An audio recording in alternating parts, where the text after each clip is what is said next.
কেমন আছিস? তোর বাবা নাইতে কি হয়েছে? ওর দায়িত্ব আমি নিচ্ছি। আমি প্রতিদিন স্কুলে নিয়ে যাবো, নিয়ে আসবো।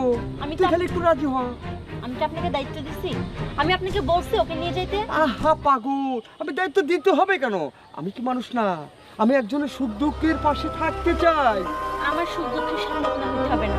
আমি অনেক কাজ করতে পারি আর একাই চলতে পারি। আচ্ছা ঠিক আছে, আমি সুখ দুঃখের সাথে না হলেও আমি জীবন সাথী হতে চাই। আমি আপনাকে বলছি জীবন সঙ্গী হওয়ার কথা। আমার মেয়ের সামনে আমি আপনাকে অপমান করতে চাচ্ছি না। এর আগে আপনাকে বুঝাইছি, আজকেও ভালোভাবে বুঝাচ্ছি। নেক্সট টাইম আমার সামনে আর এসব কথা বলবেন না। আচ্ছা তুমি না হয় আমাকে অনুমতি না দিলে। আচ্ছা ঠিক আছে, আমি মেয়ের কাছেই কথা বলি, ওর কাছে জিজ্ঞেস করি।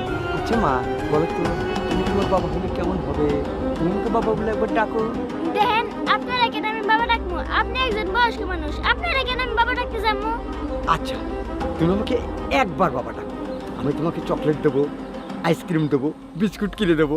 দেখছিস তুই যেমন তোর মেয়েটাও তেমন, একটু কথা শোনা।